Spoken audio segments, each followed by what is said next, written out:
El monje que vendió su Ferrari. 1. El despertar. Se derrumbó en mitad de una atestada sala de tribunal.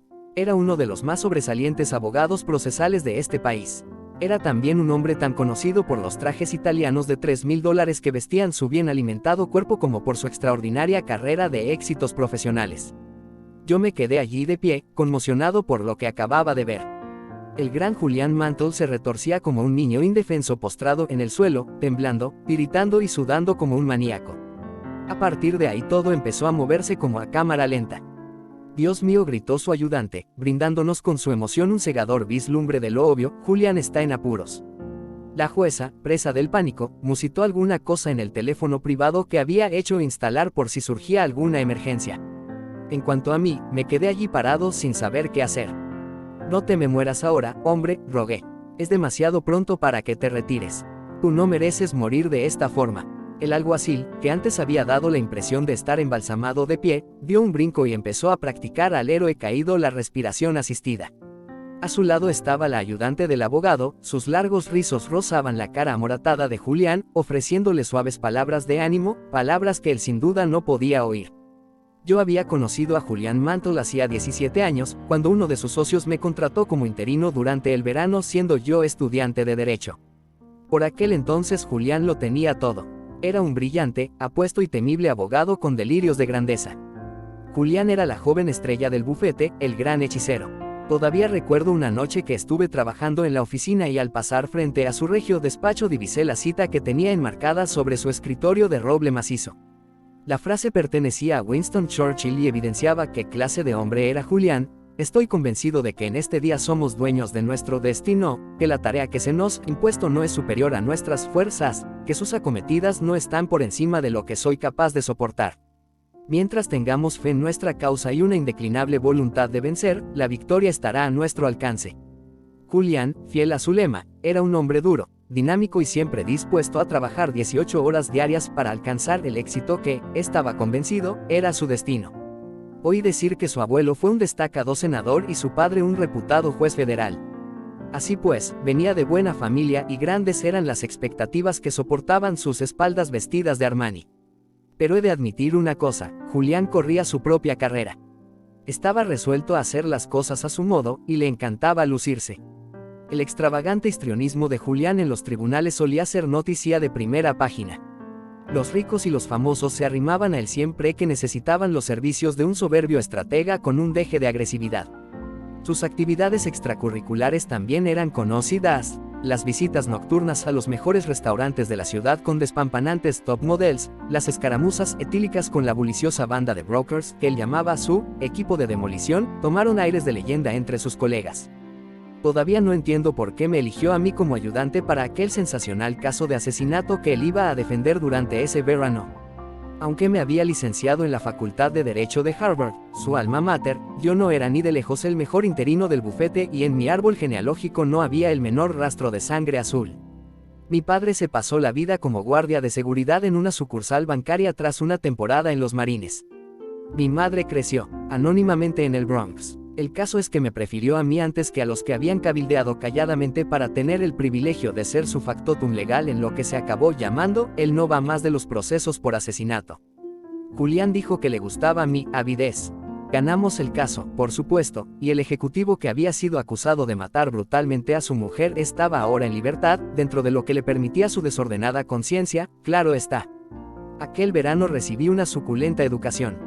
Fue mucho más que una clase sobre cómo plantear una duda razonable allí donde no la había. Eso podía hacerlo cualquier abogado que se preciara de tal.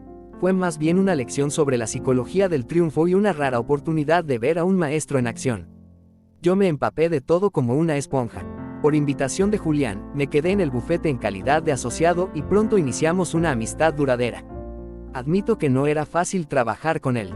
Ser su ayudante solía convertirse en un ejercicio de frustración, lo que comportaba más de una pelea a gritos a altas horas de la noche. O lo hacías a su modo o te quedabas en la calle. Julián no podía equivocarse nunca. Sin embargo, bajo aquella irritable envoltura había una persona que se preocupaba de verdad por los demás. Aunque estuviera muy ocupado, él siempre preguntaba por Jenny, la mujer a quien sigo llamando mi prometida, pese a que nos casamos antes de que yo empezara a estudiar leyes. Al saber por otro interino que yo estaba pasando apuros económicos, Julián se ocupó de que me concedieran una generosa beca de estudios. Es verdad que le gustaba ser implacable con sus colegas, pero jamás dejó de lado a un amigo. El verdadero problema era que Julián estaba obsesionado con su trabajo.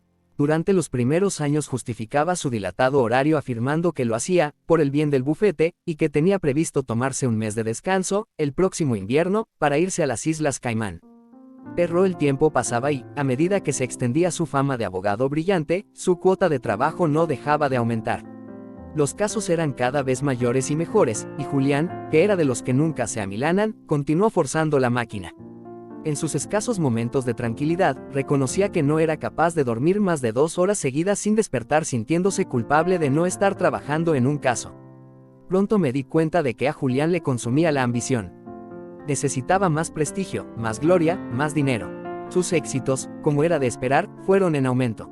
Consiguió todo cuanto la mayoría de la gente puede desear: una reputación profesional de campanillas con ingresos millonarios, una mansión espectacular en el barrio preferido de los famosos, un avión privado, una casa de vacaciones en una isla tropical y su más preciada posesión, un reluciente Ferrari rojo aparcado en su camino particular.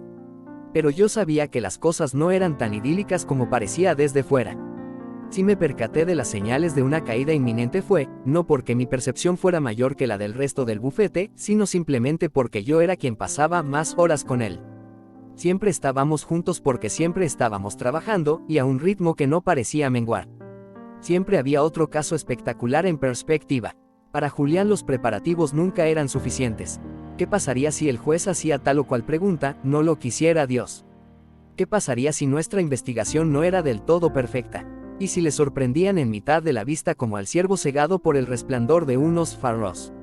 Al final, yo mismo me vi metido hasta el cuello en su mundo de trabajo. Éramos 2 esclavos del reloj, metidos en la 64ª planta de un monolito de acero y cristal. Mientras la gente cuerda estaba en casa con sus familias, pensando que teníamos al mundo agarrado por la cola, cegados por una ilusoria versión del éxito. Cuanto más tiempo pasaba con Julián, más me daba cuenta de que se estaba hundiendo progresivamente. Parecía tener un deseo de muerte. Nada le satisfacía. Al final su matrimonio fracasó, ya no hablaba con su padre y, aunque lo tenía todo, aún no había encontrado lo que estaba buscando. Y eso se le notaba emocional, física y espiritualmente. A sus 53 años, Julián tenía aspecto de septuagenario. Su rostro era un mar de arrugas, un tributo nada glorioso a su implacable enfoque existencial en general y al tremendo estrés de su vida privada. Las cenas a altas horas de la noche en restaurantes franceses, fumando gruesos habanos y bebiendo un cognac tras otro, le habían dejado más que obeso. Se quejaba constantemente de que estaba enfermo y cansado de estar enfermo y cansado. Había perdido el sentido del humor y ya no parecía reírse nunca. Su carácter antaño entusiasta se había vuelto mortalmente taciturno. Creo que su vida había perdido el rumbo. Lo más triste, quizá, fue que Julián había perdido también su pericia profesional. Así como antes asombraba a todos los presentes con sus elocuentes y herméticos alegatos, ahora se demoraba horas hablando, divagando sobre oscuros casos que poco o nada tenían que ver con el que se estaba viendo. Así como antes reaccionaba graciosamente a las objeciones del adversario, ahora derrochaba un sarcasmo mordaz que ponía a prueba la paciencia de unos jueces que antes le consideraban un genio del derecho penal. En otras palabras, la chispa de Julián había empezado a fallar. No era solo su frenético ritmo vital lo que le hacía candidato a una muerte prematura. La cosa iba más allá, parecía un asunto de cariz espiritual. Apenas pasaba un día sin que Julián me dijese que ya no se apasionaba por su trabajo, que se sentía rodeado de vacuidad. Decía que de joven había disfrutado con su trabajo, pese a que se había visto abocado a ello por los intereses de su familia. Las complejidades de la ley y sus retos intelectuales le habían mantenido lleno de vigor. La capacidad de la justicia para influir en los cambios sociales le había motivado e inspirado. En aquel entonces, él era más que un simple chico rico de Connecticut. Se veía a sí mismo como un instrumento de la reforma social, que podía utilizar su talento para ayudar a los demás. Esa visión dio sentido a su vida, le daba un objetivo y estimulaba sus esperanzas. En la caída de Julián había algo más que una conexión oxidada con su modus vivendi. Antes de que yo empezara a trabajar en el bufete, él había sufrido una gran tragedia. Algo realmente monstruoso le había sucedido, según decía uno de sus socios, pero no conseguí que nadie me lo contara.